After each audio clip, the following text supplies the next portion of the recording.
What city/country are you watching from right now? You find yourself on a wide valley floor, the sky a washed out blue, the air nearly still. Along the horizon rises a glacier, broad as a sleeping creature, its surface faintly ridged like the calm skin of a very slow river. The light is low and kind, and the ice glows with quiet blues, quiet whites, quiet greys.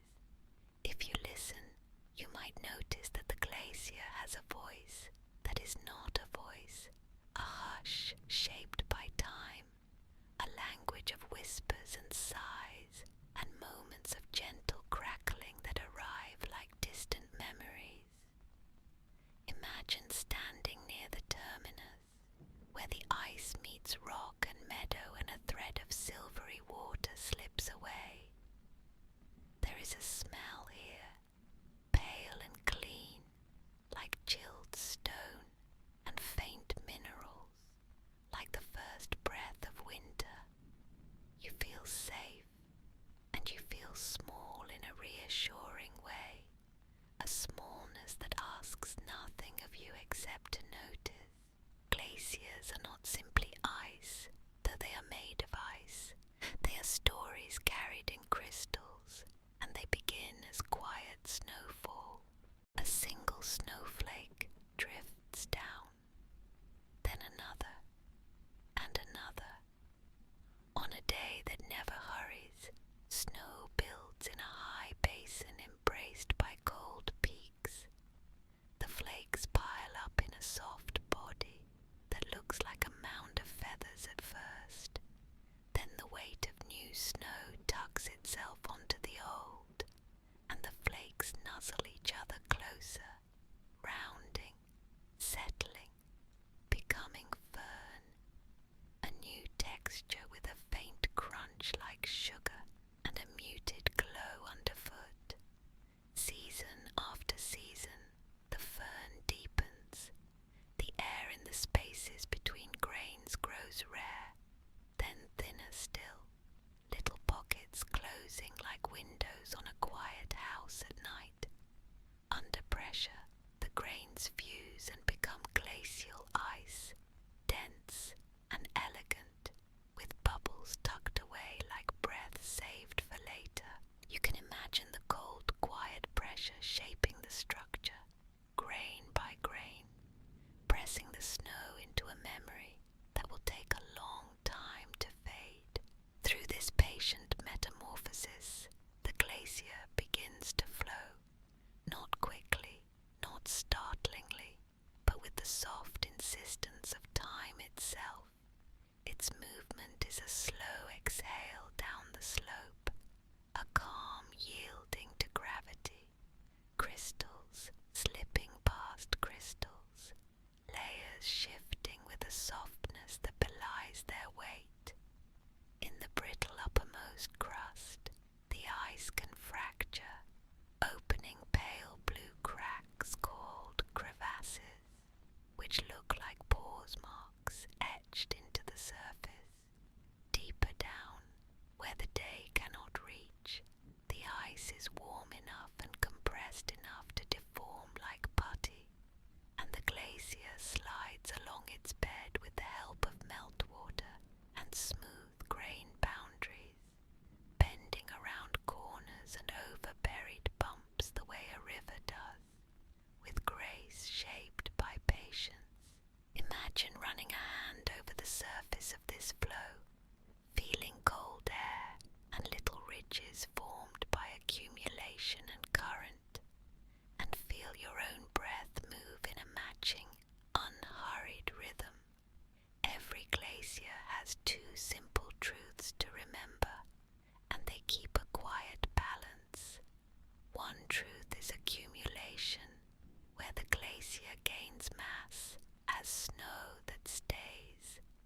The other is ablation, where it loses mass to warmth, to sun, to wind, to meltwater and sublimation, to gentle summer days.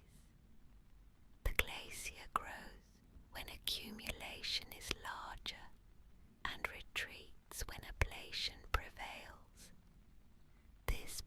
distance draws a line on the mountainside called the equilibrium line, a level that climbs or descends from year to year like a slow heartbeat of the landscape. Imagine yourself tracing that line in your mind, a calm thread around the curves of the terrain, guiding you to understand the glacier's quiet arithmetic. As the ice flows, it carries little pieces of the world within it.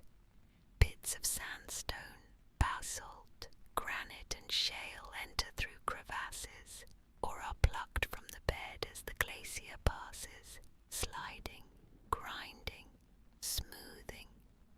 The glacier becomes a careful sculptor with patience as its only tool, polishing bedrock until it shines softly, striating the surface with long, faint scratches that point to the direction of flow like whispered instructions.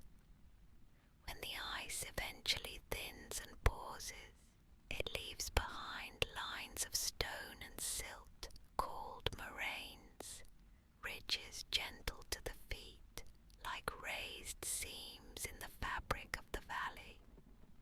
Imagine walking along a lateral moraine at dusk, the stones warmed slightly by daylight, but now cooling, your steps slow and even, your thoughts unspooling.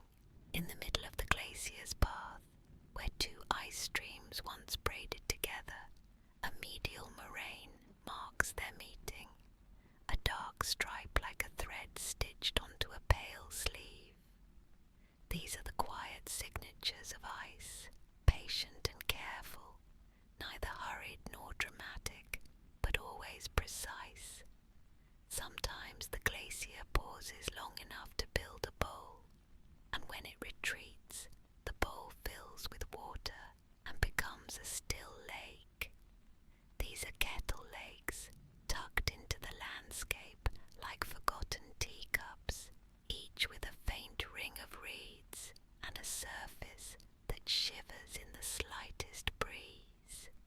On mornings when mist hangs low, the water mirrors the grey light and the shapes of birds gliding near. You can imagine sitting at the edge of such a lake, the smell of damp earth and sweet grasses rising up, while a thin ribbon of meltwater slides away with the softest of murmurs. The gentle rhythm continues, and you feel yourself sinking into the tempo of this place. In the bigger spans of time, glaciers are chapters in a long book that the planet keeps writing and reading. Today, there are two great ice sheets, one in Greenland and one in Antarctica, holding a library of ancient snow, compressed and layered, each layer a page that can be read if you know how to listen. The cores drilled from these ice sheets are long, elegant cylinders, glassy and pale, nearly silent. Within them are tiny bubbles of old air, each one a capsule from a day long gone, a day of winter sun over a frosted sea, a day when a seal surfaced to breathe, a day when wind carried sea salt to the cold heart of the continent. Scientists lean in and read these pages gently, noting the chemistry of oxygen and hydrogen, the faint traces of dust, the ash of distant volcanoes, all arranged in neat stacks of seasons. The soft patterns of lighter and darker layers reveal summers of slightly coarser crystals and winters of finer, snow-laden quiet. The story is told in stillness and faint variations, everything measured not in minutes, but in calm millennia. Out in the mountains, where alpine glaciers sit in their cradles, the pace is slower still from your perspective, but swift from the glacier's own.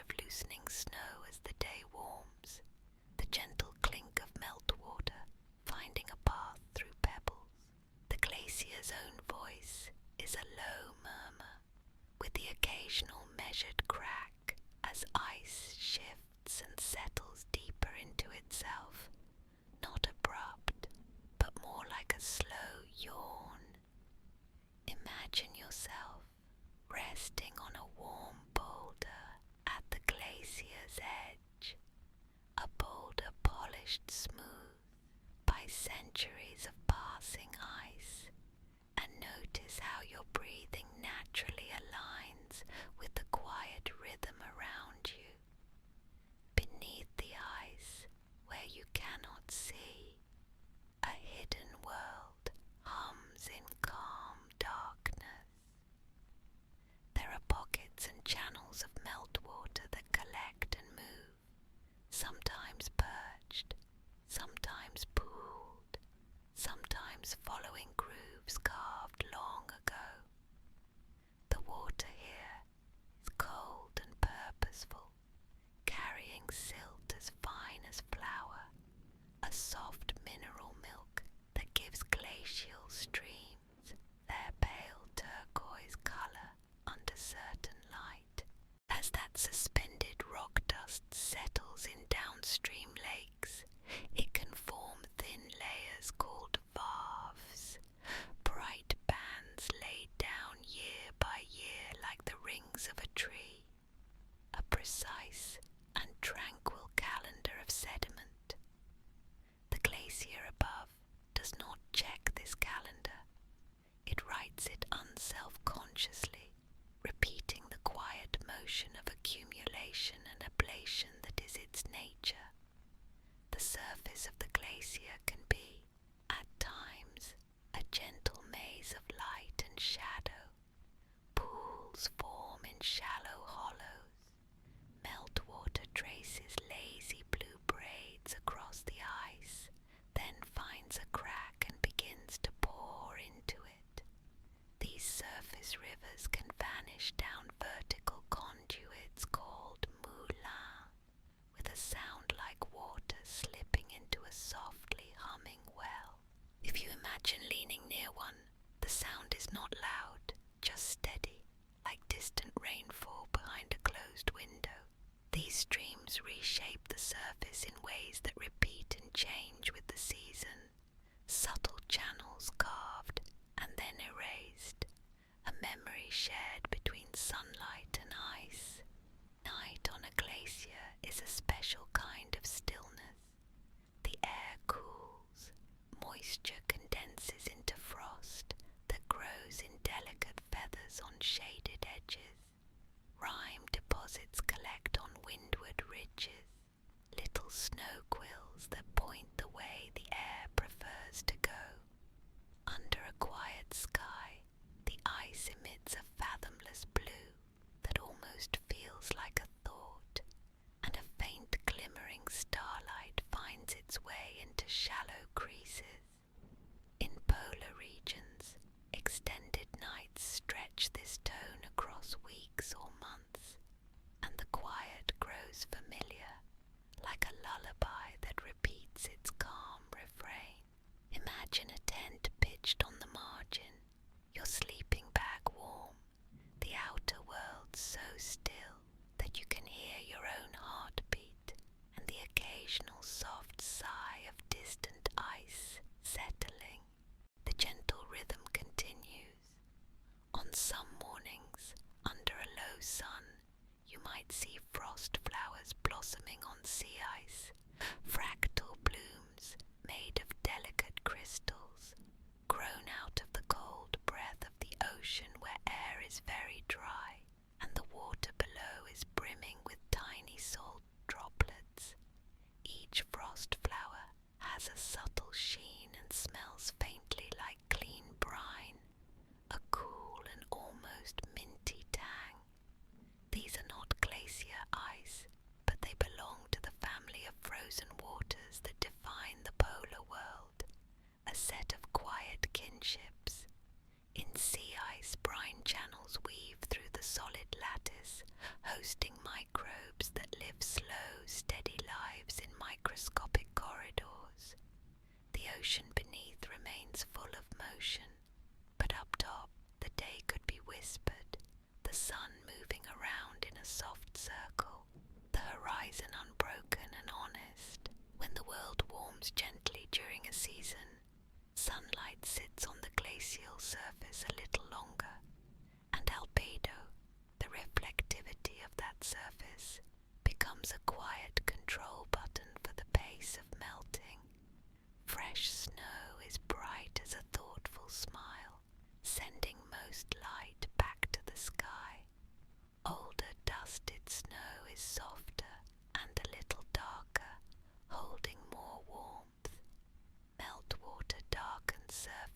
swell, pooling and sliding, lowering albedo, creating a feedback loop as calm and reliable as a pendulum. Black carbon from distant fires and subtle soot can rest on the surface, exchanging tiny winks of warmth with the sun.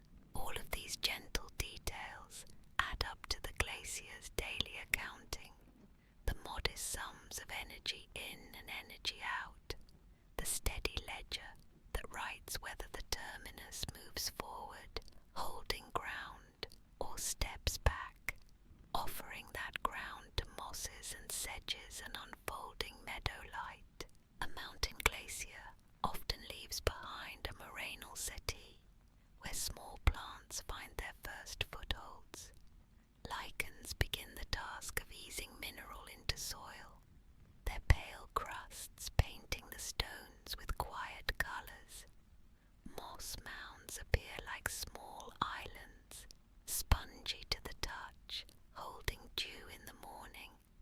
A willow twig takes root, then another, and soon a low thicket softens a slope. Insects arrive silently, then birds, then mammals with careful feet, each taking their time.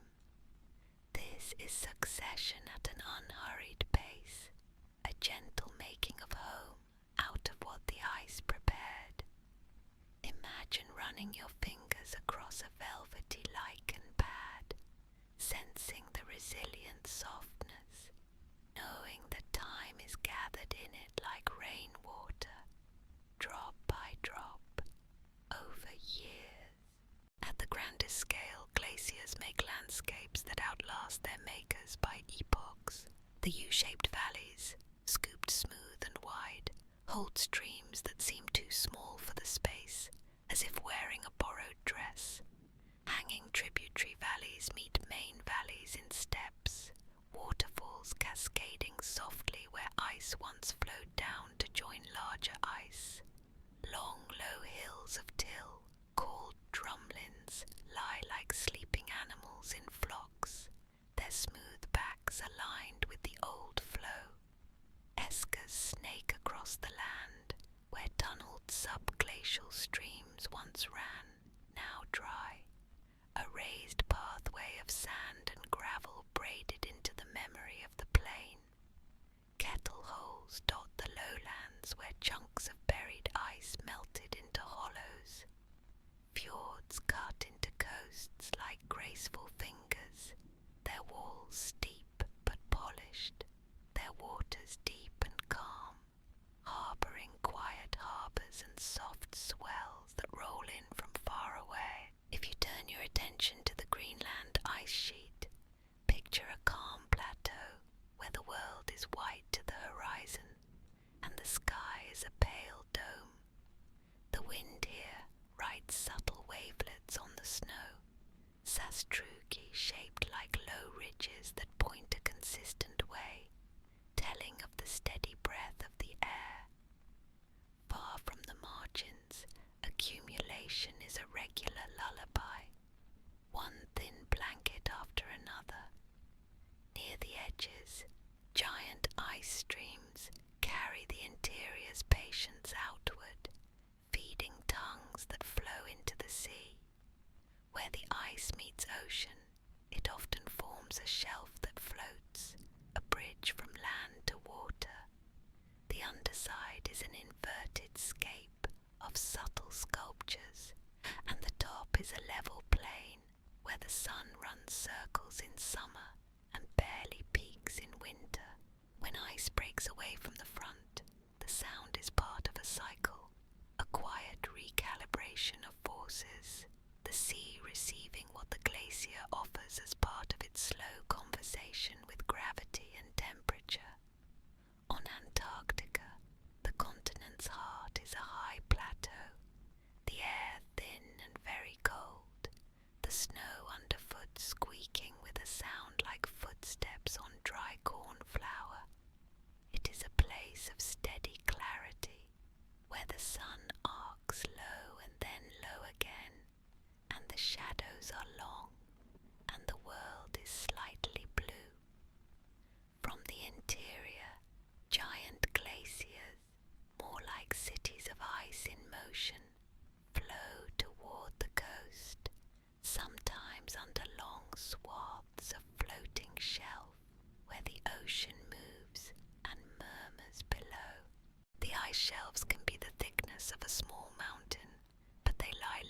as a calm lake, their distances deceiving, their horizon always a little farther away than it appears. Far out, sea ice forms and melts in slow seasons, a skin of winter on the ocean that grows and shrinks with lunar-like regularity. In all of this, the animals, whether penguins on pack ice or seals arranging themselves on floes, move in gentle patterns, their lives tied to the edges of ice and water, to timing that repeats every year with reliable grace. All glaciers, whether pine-forested alpine tongues or polar giants, are sensitive to delicate shifts. The planet leans and wobbles in rhythms called cycles of tilt, precession, and eccentricity, which adjust the delivery of sunlight through the millennia. Over long spans, these cycles help move the world into and out of ages of ice, drawing glaciers down into lower valleys and then pulling them back with patience that spans generations. During these longer ages, ice creates a chorus of coolness, inviting more reflectivity, inviting more growth, until balance returns in a slow arc. Between these cool chapters, warmer interludes ease the ice back, revealing landscapes it prepared, gently resetting the scene. This movement is not a verdict, but a breath, in and out, a planetary calming inhale and exhale traced by shorelines and tills and bedrock polish. You can imagine the people who have watched glaciers for their entire lives, returning year after year to the same notch in a moraine, with a measuring rod and a notebook. On a quiet morning, they set a stake in the ice and read the distances from old markers. The glacier agrees to be read, to be witnessed in this way, because it moves so slowly that its story needs steady readers. Satellites join in, passing overhead in measured loops, recording the height of the surface, sensing the mass. Altimeters return estimates of elevation with the regularity of a metronome. Gravity missions weigh the ice changes across entire basins, their data arriving like a gentle rain of numbers. Together, these observations provide a calm clarity about where the ice has paused, where it has grown faintly, where it has stepped back, each year a page in the logbook. The work is never frantic, it is precise and patient, the way the ice always asks us to be. When you imagine yourself by a glacier, remember that it is alive in the way landscapes are alive. It fidgets slowly, it rearranges the furniture of mountains and valleys in a nonchalant way. It hums to itself, and it doesn't mind if you fall asleep while keeping it company. The gentle rhythm continues. You can trace small streams at its edge and listen to their soft syllables. You can place a hand on a cool boulder and feel the day's warmth sliding away. You can stand quiet enough that the light itself seems to pause and look back. Consider the ice at the scale of a single crystal. Under magnification, glacial ice is a confetti of grains where molecules of water align in hexagonal lattices. Those lattices slip past each other along planes when pushed by the weight above, enabling the glacier's steady movement. The crystals orient a bit like a well-trained crowd, long axes aligning roughly with flow, gradually, elegantly. Some crystals become large over time, several millimeters or even centimeters across, shining like quiet windows in a wall of clear marble.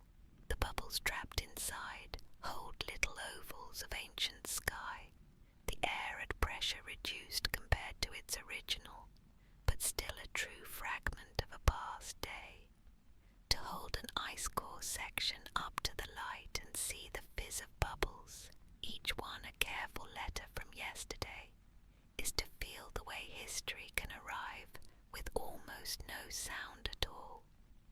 Over the seasons, the surface of a glacier softens and refirms.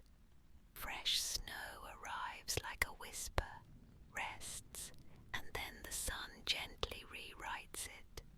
In spring, meltwater can trickle downward, meeting cold layers and refreezing to form thin, clear lenses called ice layers, bright stripes within the snowpack that mark days when the sun's warmth was enough to stir the surface. In late summer, dustier tones can appear on exposed patches, a little silt, a little wind-blown soil, even pollen grains that travelled calmly from distant forests, tiny dark clumps called cryoconite, sometimes gather in small holed depressions, the granules made of mineral dust and microbial life, forming gentle microhabitats where sunlight is held a moment longer and the surrounding ice melts a little more. Even here, in miniature, the laws of energy and light play out with a soft consistency, creating little basins for melt to rest in before it continues on, then leaving only a faint memory when the day cools.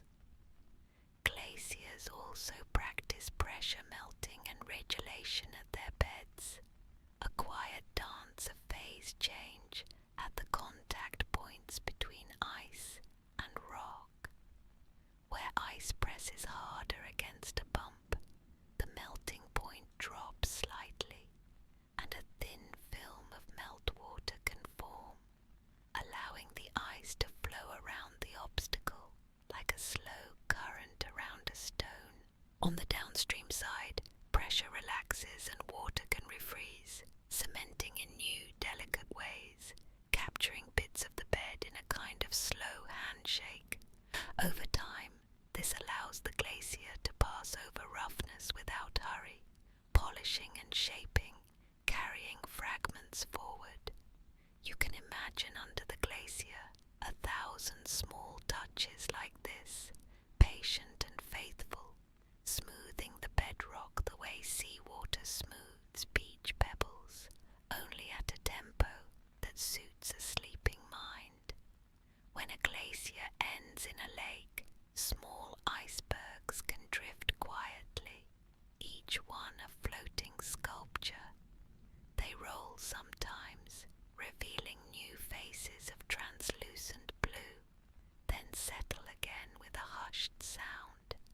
On still mornings, their reflections create the illusion of entire towers below the surface, symmetrical, serene. Bird calls bounce off their sides, the echoes softened by the ice. As you sit at the shore, you notice the scent of wet stone, cool and mineral. The ground under you is made of fine glacial flour and rounded pebbles, pleasingly smooth under your palm.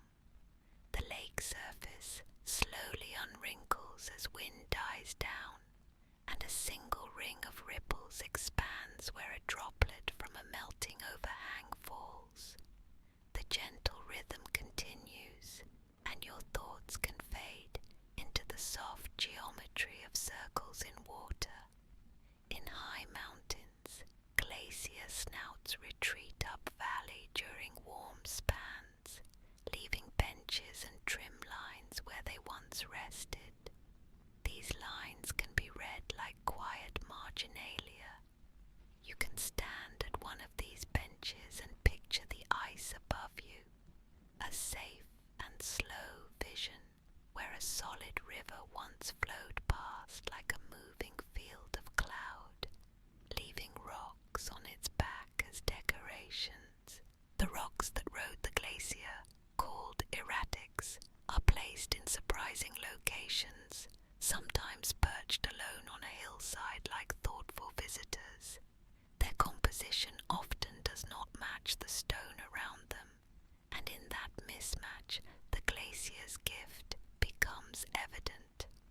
This subtle puzzle is one way people first understood the reach of extinct glaciers, noticing that entire landscapes had been gently set in motion once, long ago, and then had come to rest with no alarm. In periglacial zones, just beyond the furthest reach of the ice, ground freezes each winter and thaws each summer, then repeats. This cycle rearranges surface soils, lifting stones and letting them settle, creating patterned ground in circles and polygons, tidy and oddly comforting from above. Ice wedges grow and heal, substituting two for time's signature. Frost heave moves small things upward with reliable consistency, like a secret elevator in the soil.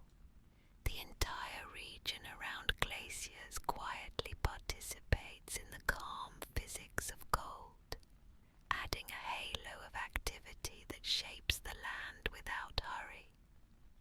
There is a tranquility to the concept of isostatic adjustment too. As an ice sheet accumulates, its gentle weight presses the crust downward, floating it deeper into the mantle like a raft lowers into a lake when you step aboard. As the ice thins and retreats, the crust rises again, a very slow rebound, measured in millimeters per year, the earth standing up after a long rest. The rebounding coastlines show graceful terraces, once shorelines stepping up the hillsides, recording steady uplift like a staircase of yesterday's beaches. It is a comforting reminder that even the solid ground treats pressure with courtesy, adjusting without complaint, taking its time to settle back. The life around glaciers carries its own stillness. Alpine heathers bloom in small patches near moraine crests, their scent subtly sweet in late summer. Lichens adorn rock faces in fragile blots of green, orange and grey that seem to have been painted there by an unhurried hand. In upper basins, ptarmigan move with patient steps, their feathered feet muting their sound, their plumage softly matching snow in winter and stone in summer. On polar coasts, seals recline on sea ice like contented travellers resting between journeys, breathing in little puffs and rolling lazily. Near some glacier fronts in the sea, whales pass by with slow breaths that lift mist into the air, the sound of their exhale like a large and gentle sigh. Everything seems to honour the same tempo, a tempo good for sleep. Imagine yourself now in a small research hut near a glacier's edge, where shelves hold orderly notebooks and instruments sit quietly on a table. The air inside smells faintly of paper and clean wool and a hint of stove fuel. Out the window, the glacier's surface rises in low coils and dips. Every day, at a set hour, you step outside with a measuring tape or a GPS unit, just to note the position of some painted marker. The work is repetitive in a satisfying way, the comfort of routine layered on top of the comfort of observing something that changes only slowly. If clouds roll in, they do so with a uniform softness, filling the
vanishes, folding back into the landscape. Even the colors around you seem to relax, each blue already quiet, each grey restful and kind. Glacial lakes sometimes hold fresh icebergs long after the season has warmed, and on spring mornings they rotate gently, guided by little breezes and layered currents. On the shore, pencil-thin willow shoots leaf out in tender green, bending toward the light. In the water, fish traces leave ripples that reach you with hypnotic regularity. Above, swifts catch insects, stitching arcs into the sky. All of this happens with a quiet cadence, opening in you a space of calm attention. You need not hold on to any thought for long. You can let them glide by like water under ice, each one real, none of them a requirement. The gentle rhythm continues. There is a kind of meditation in reading landscapes shaped by ice. You can look at a U-shaped valley and imagine the glacier that once smoothed its walls and widened its floor. You can note the notch in a ridge where an ice-free pass once allowed wind to funnel, creating a show of sastrugi that hinted at the direction of prevailing air. You can lie on your back on a boulder and let your eyes draw lines across the sky connecting peaks. Then imagine the level surface that once connected them all during an ancient high stand of ice, a plateau of frost stitched from summit to summit. Each imaginative exercise is a small, restful walk for the mind, a walk that asks nothing except a willingness to meander. Now think of the tiny worlds in a snowflake, each one grown as vapor condenses into a crystalline shape with 6 arms, patterns branching with a mathematical softness. The exact shape depends on temperature and humidity in the cloud, so each is a poem of conditions, written with minerals and air, written within bounds that feel comfortable and rhythmic. When snowpack settles into fern, these shapes soften, edges round, tunnels collapse, and the snow becomes a new material with a voice like a muted crunch. In cold mornings, the surface might be capped with brittle hoar that snaps faintly underfoot, a quiet punctuation to your steps. Once in a while, if you kneel and brush away the top crystals, you can see the way the layers change downwards, each one telling of a night that was calm, then a day that warmed, then a small storm that left a new line in the book. All this is gentle, quiet, and unhurried. Even the sun participates with kindness. Light filters through wind-borne crystals and makes halos, rings around the sun that look like pale circles drawn with a soft brush. Pillars of light can stand up from the horizon at dawn and dusk when ice crystals in the air reflect the sun's low rays. These are peaceful plays of optics that belong to glacial weather, scenes that move slowly across the sky as if the air itself were asleep. Shadows are long here, and when clouds pass, the dimming is gradual, like someone pulling a shade down a fraction at a time. And when clouds lift, the brightness returns in the same gentle increments, never too sudden, never startling. Snow that falls on a glacier and remains can stay for centuries, and some for hundreds of thousands of years in the great ice sheets. The time scale might feel enormous,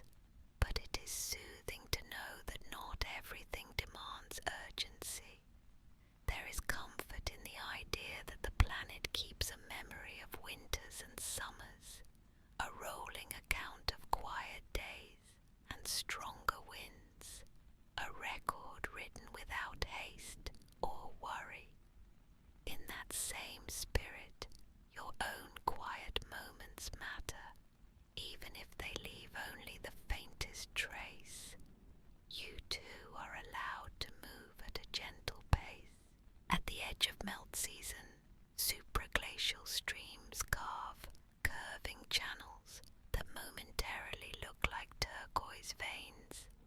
They braid and rebraid easily, then find moulin and drop with a long, serene pour, sounding like a waterfall that has been turned down to a pleasant murmur. This water, journeying within the glacier, lubricates its bed and deepens the calm sliding in certain places. And when seasons shift, the channels close again with refrozen lids, stilled until the next patient spring. If you picture these networks, picture them as filigree, as lacework ice makes for itself with sunlight's guidance, a slow embroidery that dissolves and is stitched anew.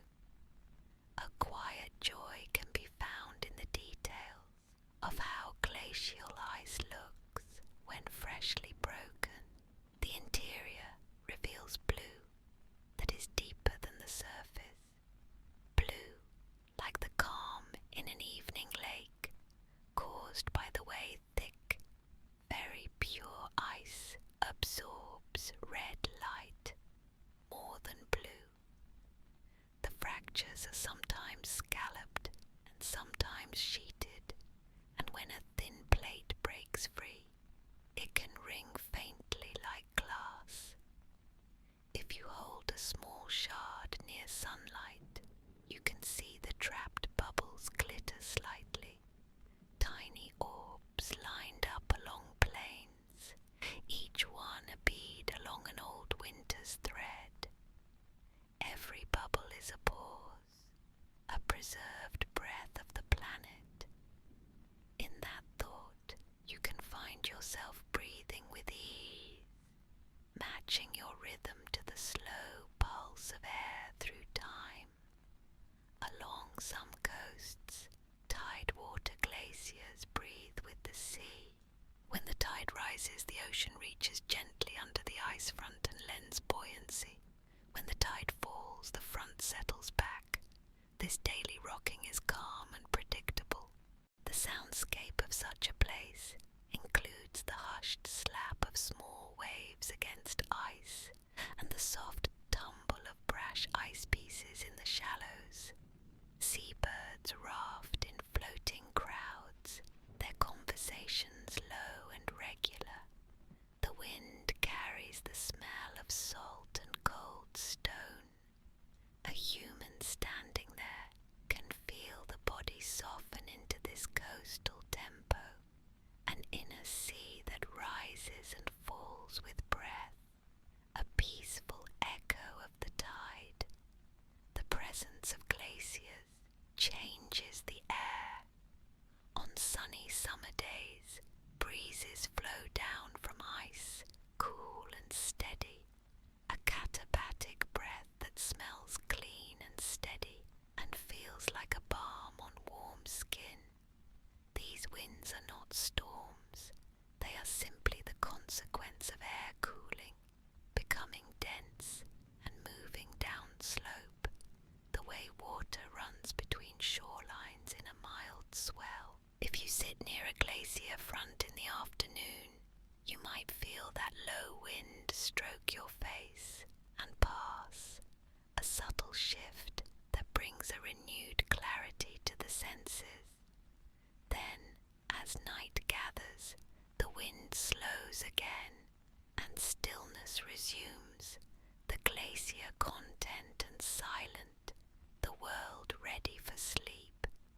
Glaciers are not isolated from the rest of the Earth's cycles.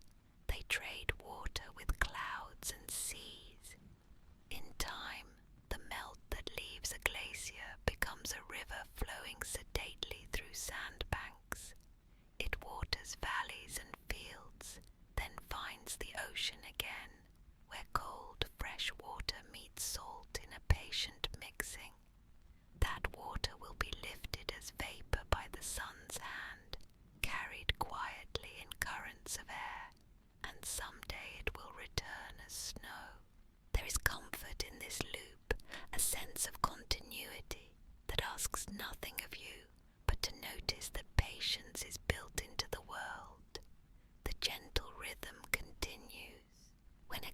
glacier retreats, it does not disappear at once. It steps back with the softness of a long farewell. The land it leaves gains light and warmth. Plants move in, insects whisper, birds discover perches and nesting spots on new boulders. Over decades, a tapestry grows, each species weaving its own thread. The glacier has made room for this tapestry, carved the frame and prepared the threads. This is not a tragedy. It is a change, and change, when viewed from the scale of landscapes, is normal and repetitive and typically gentle. Even when the pace shifts, the earth finds new balances, and those balances have textures and scents and sights that can be equally calming to a quiet observer. You might like to imagine a time-lapse view, but slowed to a dreamlike drift of a valley across 10,000 years.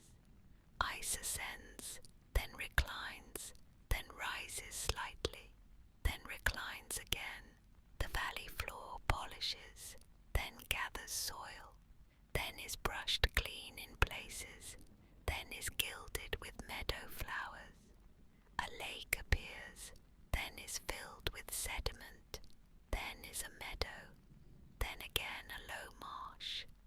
Through this, mountains soften their edges by less than the width of your fingertip, and yet the feeling of the valley changes.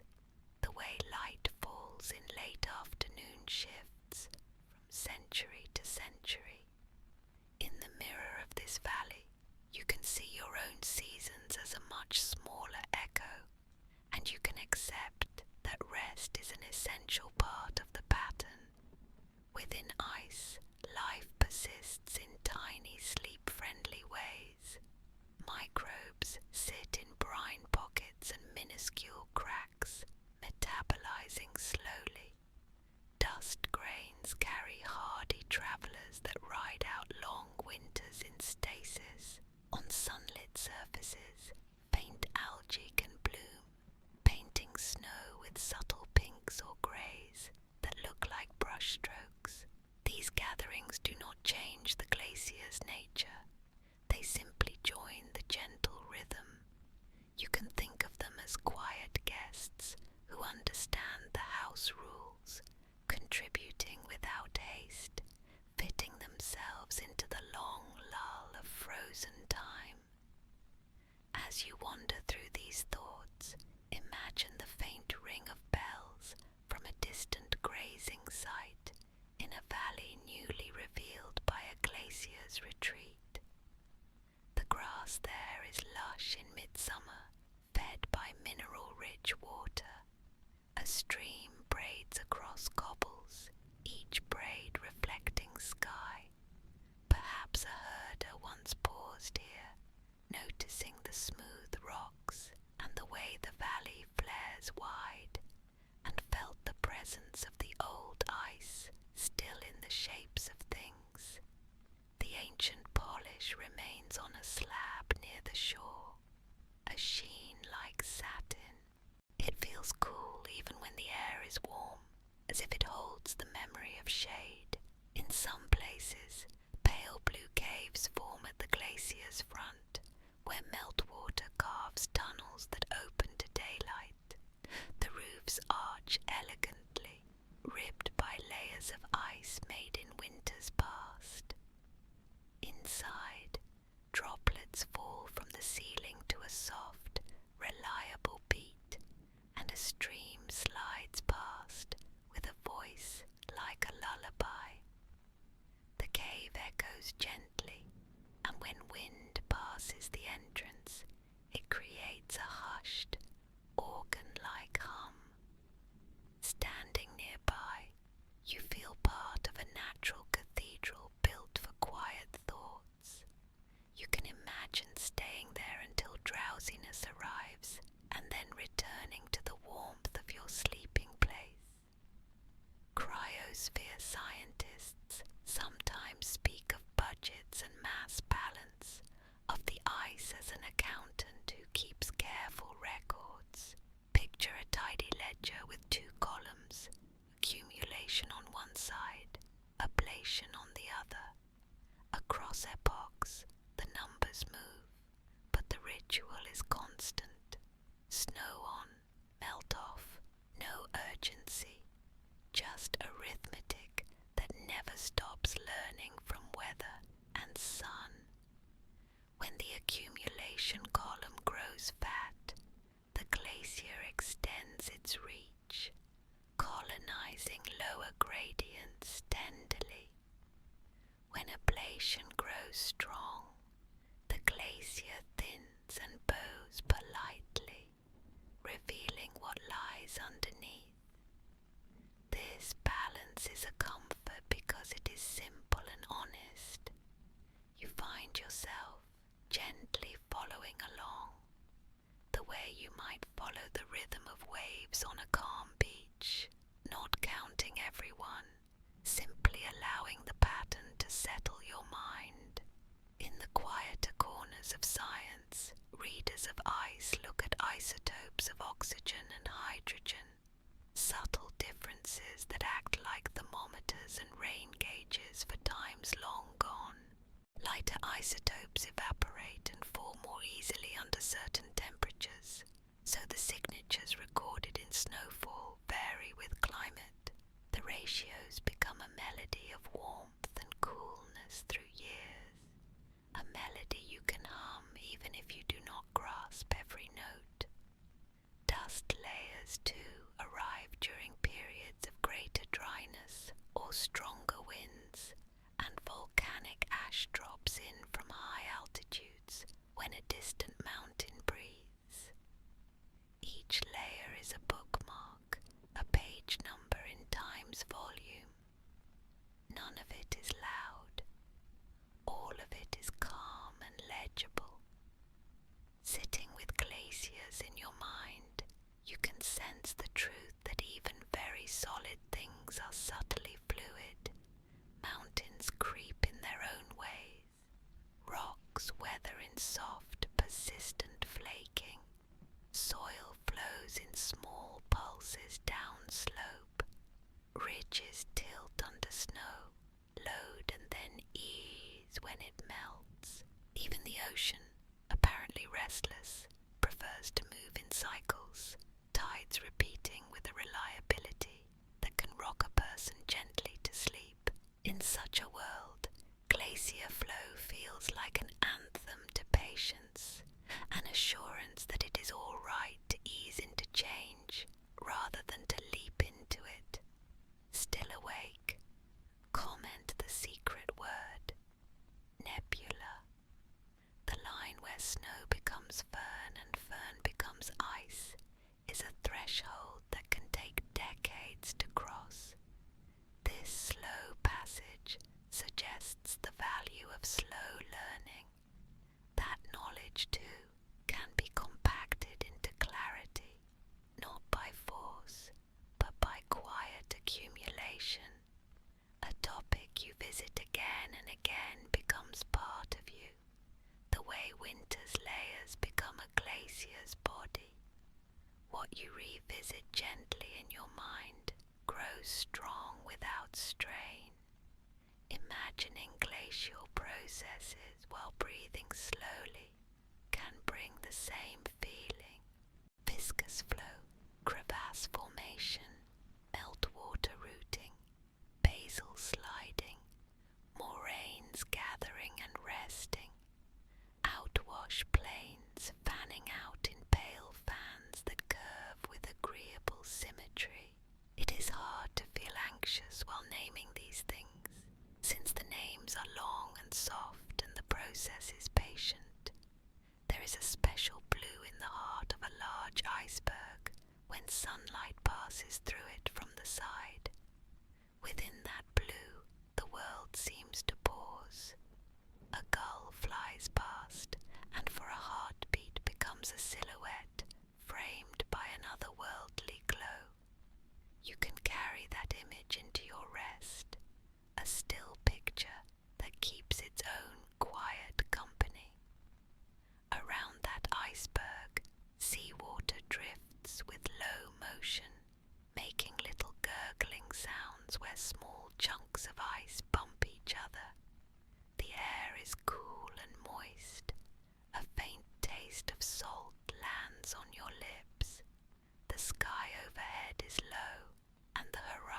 is a straight line you can breathe along.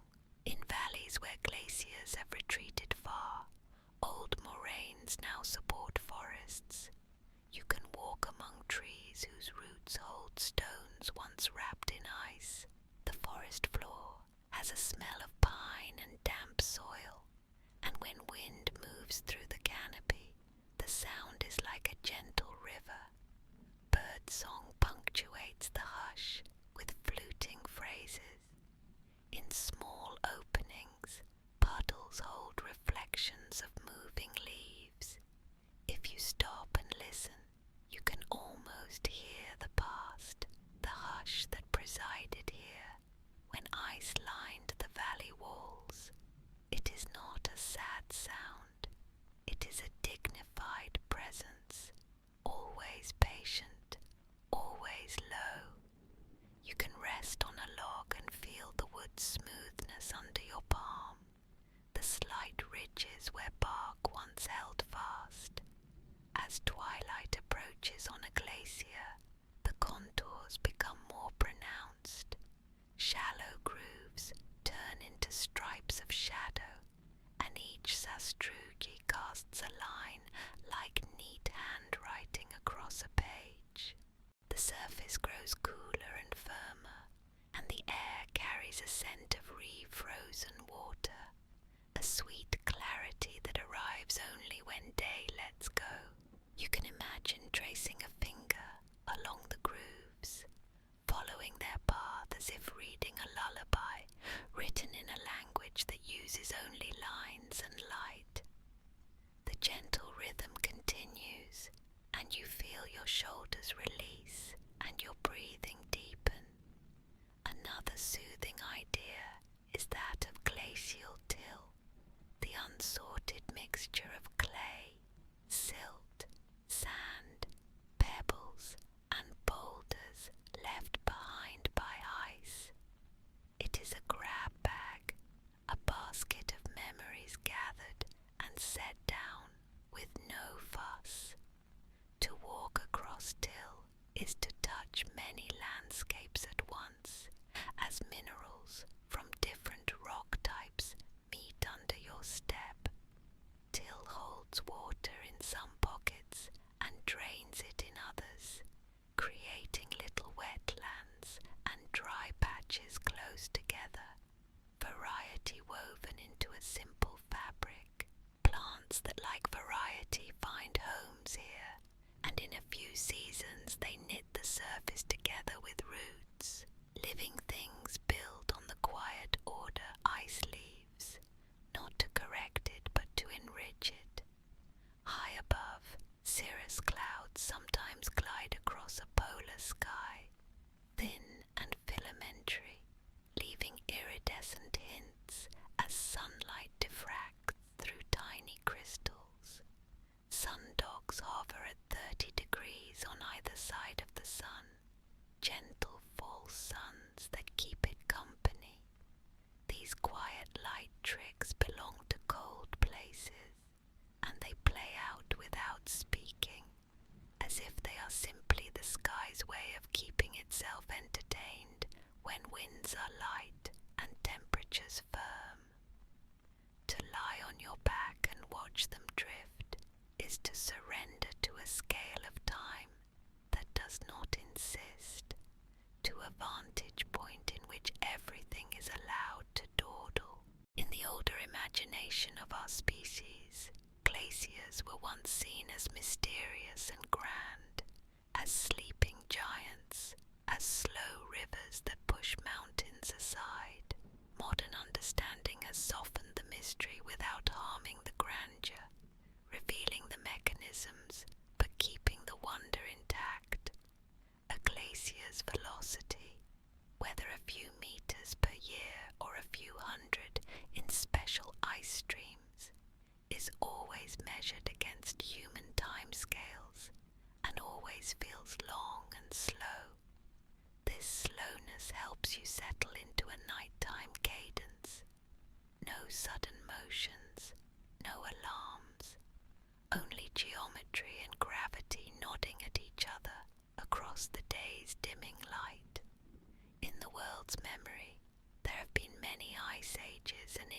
glaciers, more than enough to fill a comfortable mental library with volumes of cool and warm. The most recent ice age left its marks gently for us to see. The last glacial maximum shaped the placement of soils and lakes, guided the courses of rivers, and determined where life could gather. As the ice eased back, shorelines changed, islands connected and then separated, and plants walked north in seasonal steps as climate softened. Each of these transitions took time, plenty of time to breathe, plenty of time to adapt. The message is one of slow motion and durable patience, a message that can heal a hurried mind.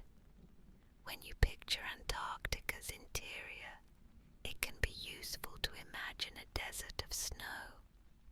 Precipitation is low there, so that the snow that falls is precious, and each flake is welcomed. The surface is pristine, so clean that the sound of a single step carries a sense of ceremony. The horizon is crisp, the sky often a pale sapphire.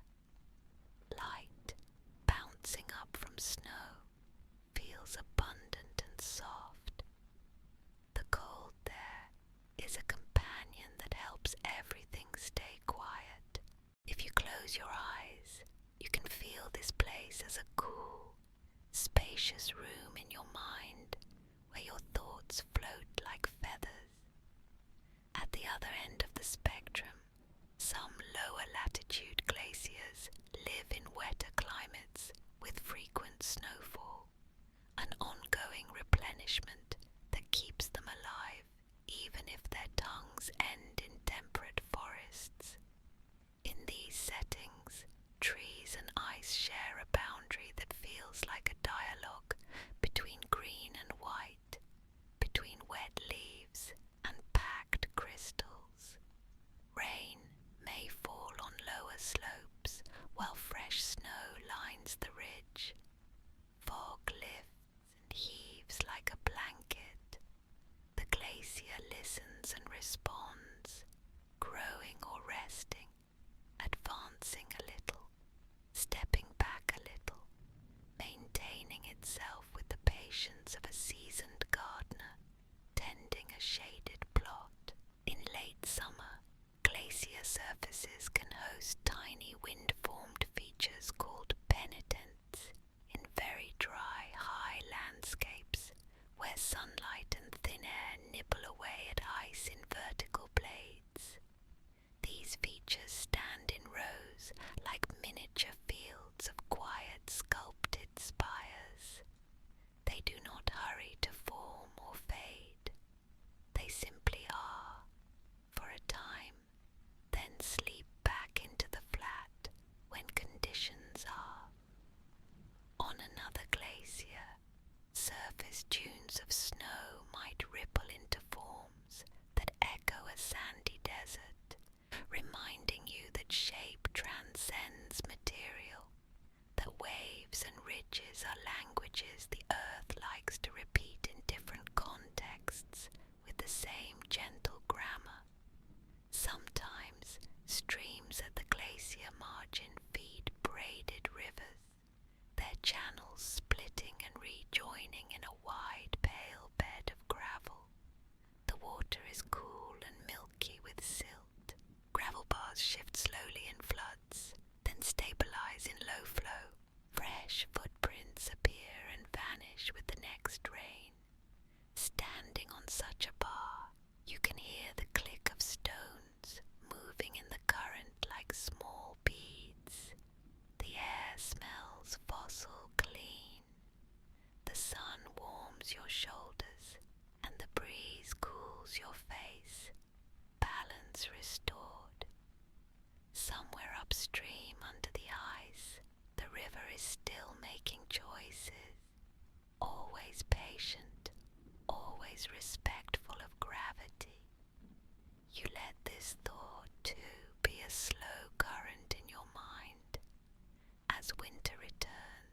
snowfall freshens the glacier's blankets. The first storms lay down insulating layers that keep the underlying ice at a comfortable temperature relative to the air above, allowing small creatures to carve subnivean tunnels and travel safely. Under each new layer, the world sleeps a little more warmly. Winds sometimes sculpt cornices on ridgelines, overhanging snow that looks like waves frozen at their crest.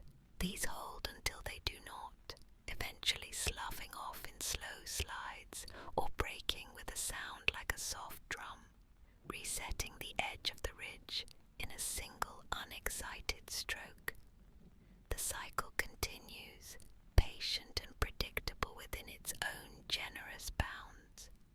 To watch a glacier in the mind is to let time open. Minutes stretch to hours, hours to days, days to seasons. From this vantage point, fear loses interest. The day's clamour fades. Gentle curiosity remains, and that curiosity is more than enough to carry you into rest.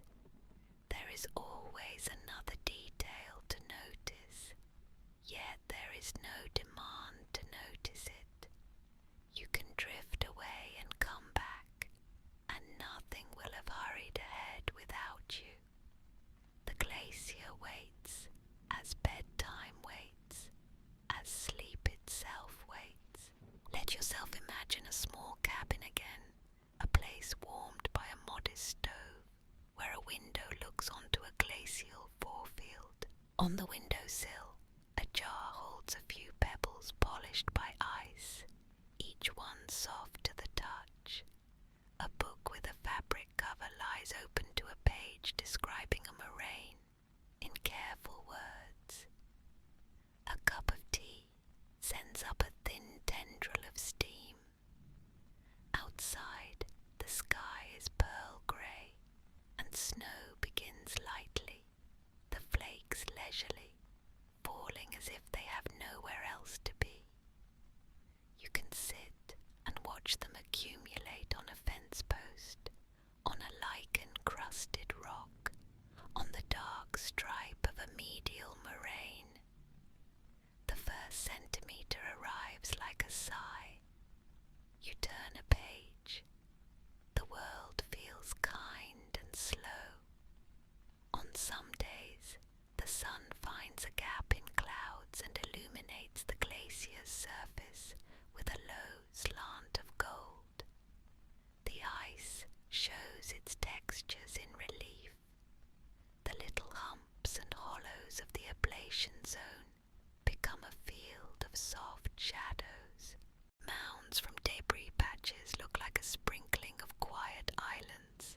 A few droplets fall from an overhanging cornice, leaving small craters on the melt-smooth skin below. Each crater lasts for an hour or two, then softens, then smooths away. No fuss. Time takes care of it. Time always does, when viewed on the scale of ice. Consider the comfort of knowing that glaciers are not waiting for anyone's permission to be themselves. They need only cold and a slope and some snow. They will make themselves when conditions invite them. They will unmake themselves when conditions say, gently, not now. This acceptance of context is soothing. It is not resignation, but harmony. If you apply this thought to your own life as you prepare to rest, you may find it easier to release what does not need attention tonight. The glacier does not hold everything in mind at once. It holds only what the season brings. The bedrock beneath many glaciers has been grooved and shaped into forms that are pleasant to the eye and the hand. Roche Moutonne, bedrock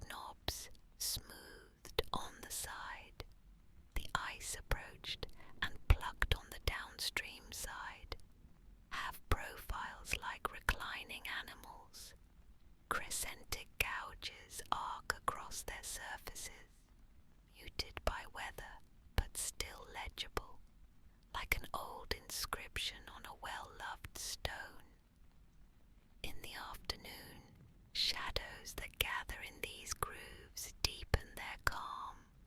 Your hand can follow the curves and feel guided toward rest. In northern latitudes, meltwater streams from glaciers feed deltas that build gently into lakes. These deltas fan outward grain by grain, their surfaces hosting reeds and nesting birds in summer. The sound of reeds moving in wind is a susurrus that works like a blanket on the mind. Under the surface, fine silt falls slowly, a snow of minerals that gathers steadily, leaving a record that could be read someday by a careful person. Someone sitting quietly in a lab with thin sections of lake bed under light. The present appreciates the future there and makes records without hurry, without an audience, simply because that is what it does. Some glaciers flow around or over bedrocks that resist more stubbornly than their neighbours, forming nunataks that stick up through the ice like islands. These rocky outcrops become sanctuaries for plants and animals during long, cold spells, refuges of diversity. When the ice retreats, they offer seed sources for recolonization. The survival in these places feels humble and steady, more like a secret handshake than a proclamation. It is good to know such places exist, little pockets of resilience that persist without needing to announce themselves. At night, if you walk a short distance from a shelter to look toward the glacier front, and the sky is clear, you may see the faint shimmer of auroras in high latitudes, curtains of light that fold and unfold like slow breathing. In silence, their green and pink edges flicker amiably, never loud, never demanding. The glacier reflects the glow with a modest sheen, taking the sky's story and holding it in quiet partnership. Even if you close your eyes, you can feel the movement in the air, the subtle electricity of phenomena that happen so far above that all they give you is beauty. Out on the ice sheet, sastrugi fields can extend for kilometers, but they are never tall, only a few tens of centimeters high, their edges feathered and delicate. On skis, you would feel their gentle resistance, a rhythm of subtle bumps that lulls you into a trance of motion. On foot, the crunch of each step is meticulously similar to the last. Every sound repeats with barely perceptible differences, which is perfect for inducing calm. The mind, given repetition and soft texture, begins to release the need to analyze. It allows itself to be rocked. When rain falls on lower sections of a temperate glacier, it can soak into debris layers, washing fine dust into little rivulets that show a network of veins. The stones glisten, some with mica that scatters light in little flashes. The whole surface, darkened by moisture, feels closer, more intimate. Security seeps into your bones in such weather, because everything is muffled. The rain makes a steady, insistently gentle sound on tent fly and jacket hood. A nap feels justified. The glacier approves, always patient, always open to the idea that nothing needs to happen right now. In winter darkness, research stations turn into small islands of warmth light. Inside, the hum of generators, the muted clink of mugs, the page-turning of reports, the soft voices of people sharing stories they have told before. These rhythms knit time. Outside, the snow changes slowly, drifting a little, settling a little, revealing a blue shadow here and there, where a drift's edge has been cut clean by wind. A headlamp beam finds its limit quickly and stops. Beyond that limit, calm is complete. The glacier waits for morning without effort, as it always does. Alpine glaciers near tree lines gather fallen needles on their surfaces in autumn winds, a thin brown veil that gathers in lines and whirls, trapped in subtle depressions. This veil warms slightly under sun and melts the ice underneath, creating tiny pits that hold the needles for a while longer. The smell of pine mixes with the smell of ice in an aroma that is both crisp and comforting. The world blends seasons in such moments, offering autumn scent on winter ground, a combination like a soft chord of two notes. Observing the glacier over years, you would see that the ablation zone slowly climbs uphill during periods of net loss and slowly descends when accumulation wins. The equilibrium line slides back and forth like a ruler being moved on a desk, aligning new measures. Moraines register these positions. Patches of vegetation answer with their own slow movement. This becomes a local clock that you can read without digits or hands, a clock that keeps seasonal and decadal time just by being there. It is enough for your purposes to know that there is a clock that does not tick, only breathes. Below the ice, soft sediments sometimes allow for subglacial deformation, a cushion that moves and adjusts and drifts gently. Basal shear is shared between ice sliding and sediment flow, the details neat and pleasing to a mind that likes balance. Water pressure modulates this system, rising and falling with daily melt cycles, closing some channels and opening others. The hydrologic system under ice is dynamic but never frantic, more like a network of capillaries that expand and contract kindly to maintain a steady path for the blood of water to circulate. Thinking about it might make your own circulation feel smoother. From a satellite view, the great ice sheets are expanses of white with elegant flow lines traced out by subtle surface features. These streamlines curve around obstacles, join, split, and gently lead the eye to outlets like quiet rivers of colorless paint. In mapping them, one finds the calm satisfaction of connecting dots. Names given to glaciers often honor explorers, scientists, or geographical positions, but the ice itself keeps a different naming system, one composed entirely of shapes and relationships. To follow those names is to relax into a visual language that says only one thing in many forms. I move slowly, and I am at peace with that. Kettle ponds in outwash plains hold dragonflies in summer, their wings tapping the air with a tiny paper-like rustle. Frogs call at dusk, a low chorus that answers the glacier's deep quiet with a domestic song. Children play on the sandy banks, building temporary castles that crumble as gently as they were made, learning without knowing that everything built on these sands is ready to change. People smile as the evening cools.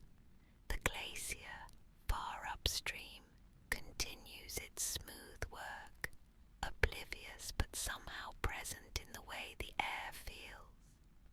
Fjords created by glaciers can host slow-moving fog that rolls in from the sea and fills their chambers like a breath. Boats move cautiously, motors muffled. On a deck, a rope creaks softly. The water is slate, then silver when the sun breaks through a thin spot.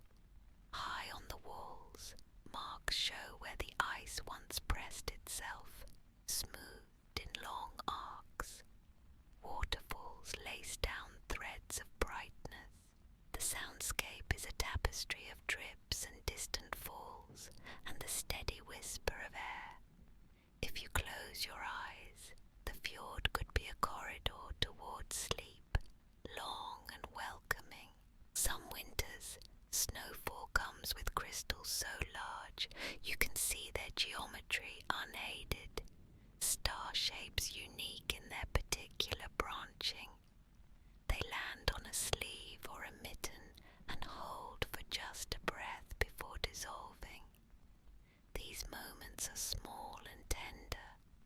They remind you of the care the world takes with even tiny phenomena. The same care shapes the bigger forms of ice, patterns iterating upward like a lullaby that repeats one soft motif at many scales. In the morning after a clear night, the glacier's surface sometimes sparkles with sunlit diamond points where frost just formed and holds tiny facets. The sparkle is not insistent, just quietly delightful, like dust motes in a sunbeam in a library. A person walking sees them and slows and breathes. You may imagine taking such a walk now, stepping only as far as you want, then returning to a warm meal and a well-made bed.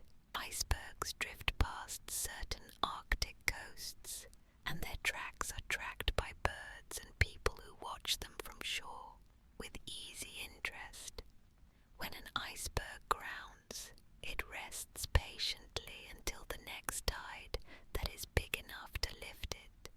This waiting can take days or weeks. The iceberg does not mind.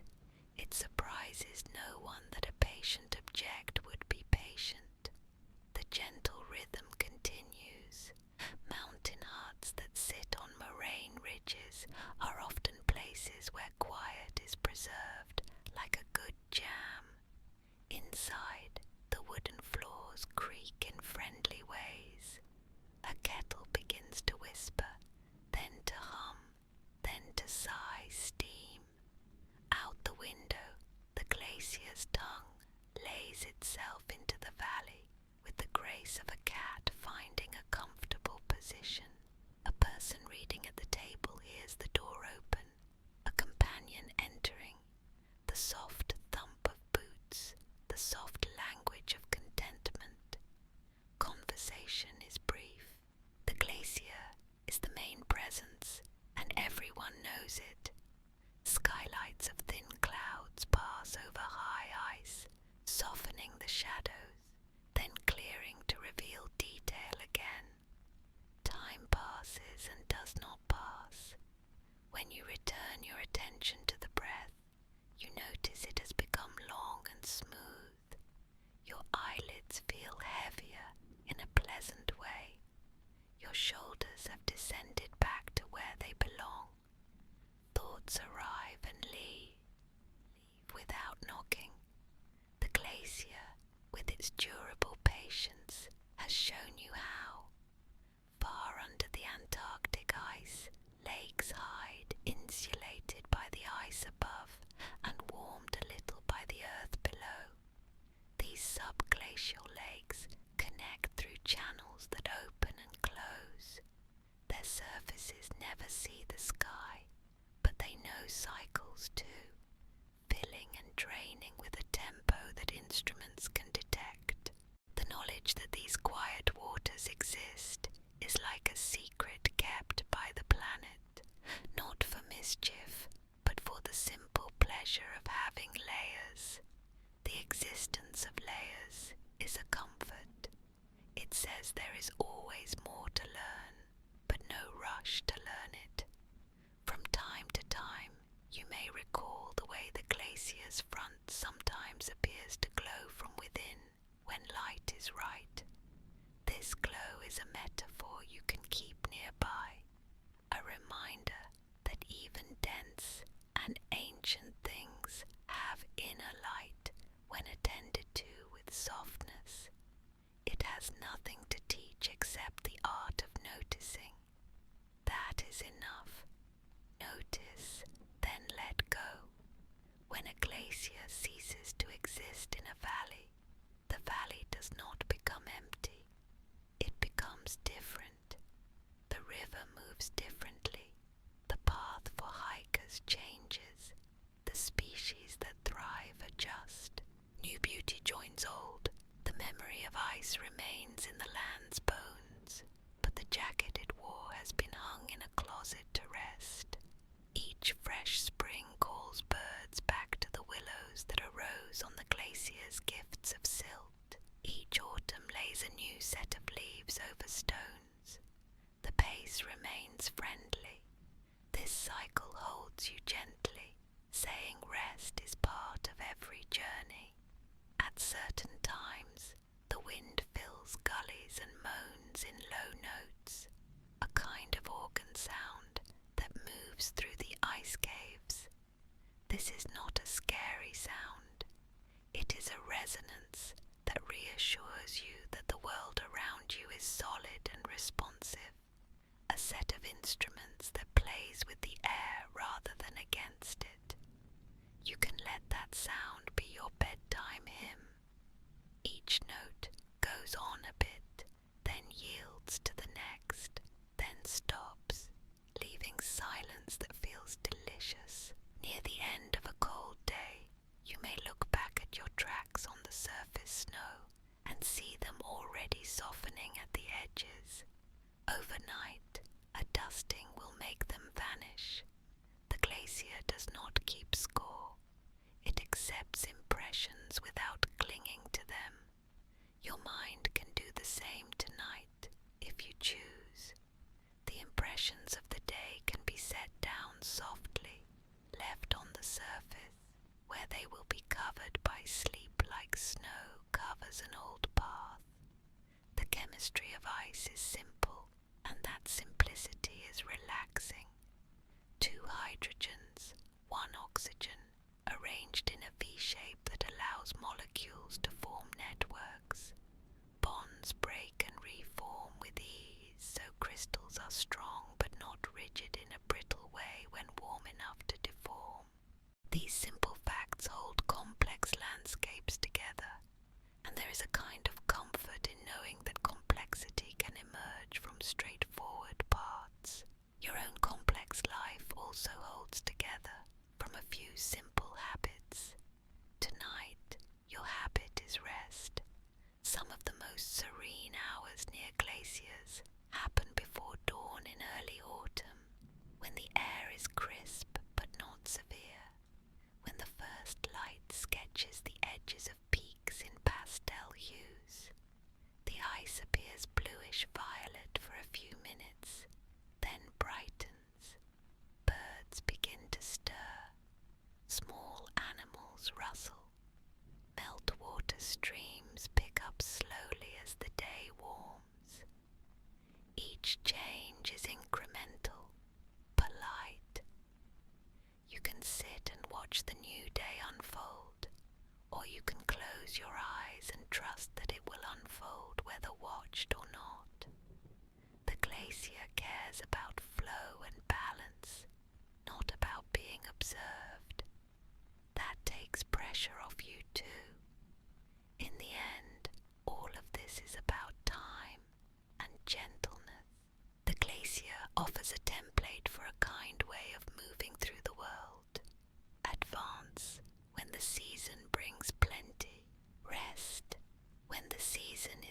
less.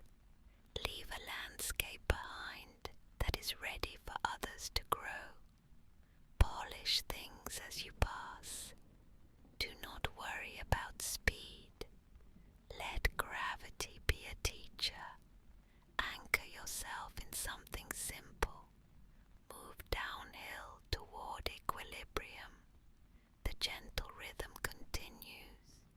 If you find yourself dozing, let yourself doze. The glacier will not notice, and it will not mind. It will keep flowing in your absence, and when you wake, if you wish, you can return and find it just as soothing as before. Imagine yourself tucked into a warm bed now, the window cracked just enough to let in a sip of cool night air. Imagine the quiet rumble of distant water, the faint popping of a cooling stove, the soft weight of blankets settling. The slow, soothing age of ice continues beyond the walls, but your day has reached its own soft pause. As you drift, feel the assurance that you are safe and unhurried. Your breath can be like a glacier's flow, steady and smooth, not too deep, not too shallow, just enough. Your thoughts can be like snowflakes, landing and then gently becoming part of something larger, integrated without effort. If sleep comes, it can arrive like a low cloud, settling over peaks and smoothing all edges. If you remain awake a while longer, that is fine too.